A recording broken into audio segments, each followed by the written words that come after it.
ಪ್ರಿಯರಾದವರೇ, ಹೇಗಿದ್ದೀರಾ? ಚೆನ್ನಾಗಿದ್ದೀರಾ?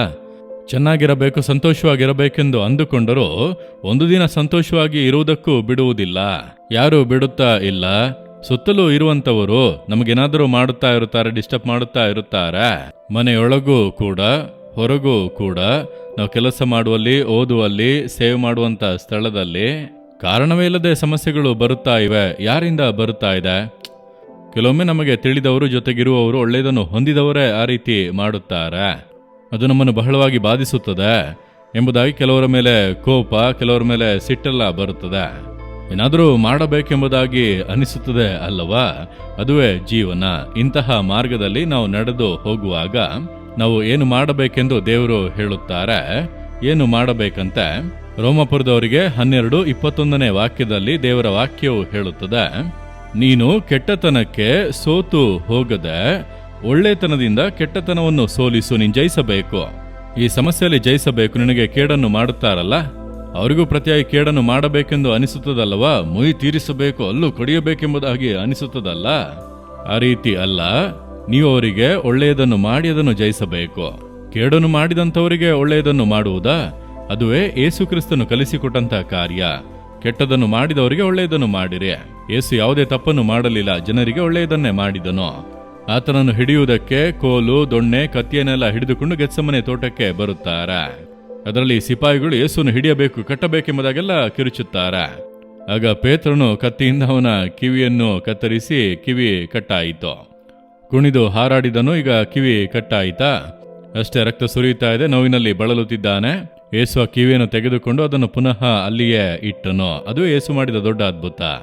ಕಿವಿಯನ್ನು ಅಂಟಿಸಿ ಬಿಟ್ಟನು, ರಕ್ತ ಹರಿಯುವುದು ನಿಂತು ಹೋಯಿತು, ಗಾಯವೇ ಇಲ್ಲ. ಕಳೆದುಕೊಂಡ ಕಿವಿ ಪುನಃ ಬಂದಿತು. ಅವರಿಗೆ ಕೇಡನ್ನು ಮಾಡಲು ಬಂದೆ, ಆತನು ನನಗೆ ಒಳ್ಳೆಯದನ್ನೇ ಮಾಡಿದನು. ಈಗ ವ್ಯಕ್ತಿಯ ಮನಸ್ಥಿತಿ ಹೇಗಿರಬಹುದು? ಯೇಸುವನ್ನು ಹಿಡಿಯಬೇಕು, ಕೊಲ್ಲಬೇಕು, ಒಡೆಯಬೇಕೆಂದು ಬಂದವನು ನಂತರ ಯೇಸುವನ್ನು ಹೇಗೆ ಹಿಂಬಾಲಿಸಿಕೊಂಡು ಹೋಗಿರುತ್ತಾನೆ ಯೋಚಿಸಿ. ಅದುವೇ ಯೇಸು ನಮಗೆ ಕಲಿಸಿಕೊಡುವಂಥ ಪಾಠ. ಹೀಗೆ ಒಮ್ಮೆ ನೋಡಿರಿ, ಒಂದು ಸುಳ್ಳು ಆಪಾದನೆಯನ್ನು ಹೊರಿಸಿ ನನ್ನ ಕುರಿತಾಗಿ ಸುಳ್ಳು ಕಾರ್ಯಗಳನ್ನು ಹೇಳಿ ನಾನು ಏಮಾರಿಸಿಬಿಟ್ಟೆ, ವಂಚಿಸಿಬಿಟ್ಟೆ ಎಂದು ಹೇಳಿ ಒಬ್ಬರು ಒಂದು ದೊಡ್ಡ ಗುಂಪನ್ನೇ ಕರೆದುಕೊಂಡು ಬಂದರು ವ್ಯಾಜ್ಯ ಮಾಡುವುದಕ್ಕೆ. ನಾನಿವರಿಗೆ ಒಳ್ಳೆಯದನ್ನು ತಾನೇ ಮಾಡಿದೆನೋ, ಇವರೇನು ಈ ರೀತಿ ಮಾಡಿಬಿಟ್ಟರು ಎಂಬುದಾಗಿ ಬಂದಂಥವರಿಗೆ ನಮ್ಮ ರೆಕಾರ್ಡ್ ಎಲ್ಲ ತೆಗೆದು ತೋರಿಸಿದಾಗ ಅವರು, ಅಯ್ಯೋ ಬ್ರದರ್, ನಾವು ತಪ್ಪು ಮಾಡಿದೆವು, ಈ ವ್ಯಕ್ತಿ ನಿಮ್ಮ ಬಗ್ಗೆ ತಪ್ಪಾಗಿ ಹೇಳಿ ನಮ್ಮನ್ನು ಕರೆದುಕೊಂಡು ಬಂದನು, ನಮ್ಮನ್ನು ಕ್ಷಮಿಸಿರಿ, ನಾವು ಹೋಗುತ್ತೇವೆಂದು ಹೋದರು. ನನ್ನನ್ನು ಅವಮಾನ ಪಡಿಸಬೇಕು, ಸುಳ್ಳು ಆಪಾದನೆ ಹೊರಿಸಿ ವೇದನೆ ಪಡಿಸಬೇಕೆಂದು ಬಂದಂಥ ಮನುಷ್ಯರು ಹಾಗೆ ಹೋಗಿಬಿಟ್ಟರು.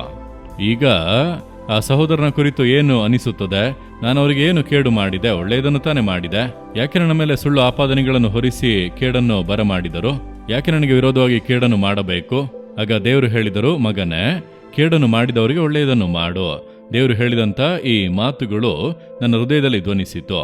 ನಾನು ಪ್ರಾರ್ಥಿಸಲು ಆರಂಭಿಸಿದ ಆ ಸಹೋದರನನ್ನು ಮನಪೂರ್ವಕವಾಗಿ ಕ್ಷಮಿಸುತ್ತೇನೆ ದೇವರ. ನೀವು ಕೂಡ ಅವರನ್ನು ಕ್ಷಮಿಸಿರಿ.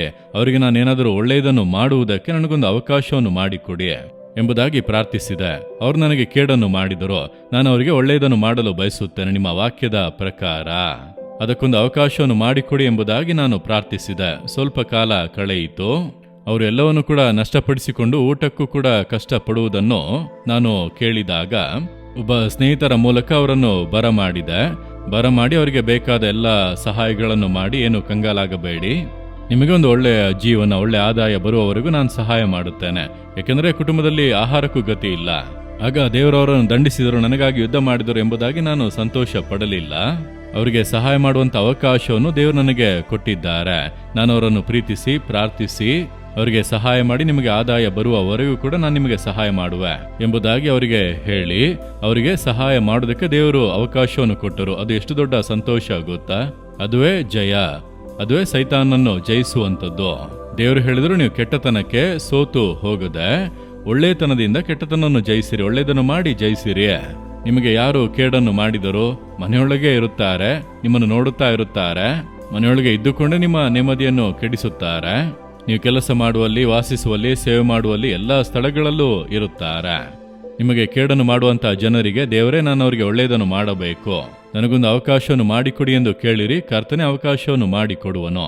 ಅವರ ನಿಜವಾಗಿ ಪ್ರೀತಿಸಿ ಒಳ್ಳೆಯದನ್ನು ಮಾಡಿರಿ. ಅದರಲ್ಲಿರುವಂಥ ಸಂತೋಷ ನೋಡಿರೆ, ಅದು ಎಷ್ಟು ದೊಡ್ಡ ಸಂತೋಷ ಗೊತ್ತಾ? ಅದೊಂದು ಬಹಳ ದೊಡ್ಡ ಸಂತೋಷ. ಇಂದು ಹೇಳಿರಿ, ದೇವರೇ, ನನಗೆ ಕೇಡು ಮಾಡಿದವರು ನಾನು ಮನಪೂರ್ವಕವಾಗಿ ಕ್ಷಮಿಸುತ್ತೇನೆ. ನಾನು ಅವರಿಗೆ ಒಳ್ಳೆಯದನ್ನು ಮಾಡಬೇಕು, ಹಿತವನ್ನು ಮಾಡಬೇಕು, ಅವರನ್ನು ನಾನು ಸಂತೋಷಪಡಿಸಬೇಕು. ನನಗೆ ಕೃಪೆ ಕೊಡಿರಿ. ನಾನು ಕೆಟ್ಟತನಕ್ಕೆ ಸೋತು ಹೋಗದೆ ಒಳ್ಳೆಯತನದಿಂದ ಕೆಟ್ಟತನವನ್ನು ಸೋಲಿಸಬೇಕೆಂಬುದಾಗಿ ಹೇಳಿಕೊಟ್ಟಿರಿ. ಅದನ್ನು ಅನುಸರಿಸಲು ನನಗೆ ಸಹಾಯ ಮಾಡಿರಿ. ಹಿಂದೆ ನಾನದನ್ನು ಮಾಡಬೇಕು, ನನಗೆ ಸಹಾಯ ಮಾಡಿರಿ. ಯೇಸುವಿನ ನಾಮದಲ್ಲಿ ಆಮೇನ್, ಆಮೇನ್. ಜೀಸಸ್ ರಿದೀಮ್ ಕನ್ನಡ ಯೂಟ್ಯೂಬ್ ಚಾನಲ್ ಅನ್ನು ಸಬ್ಸ್ಕ್ರೈಬ್ ಮಾಡಿ.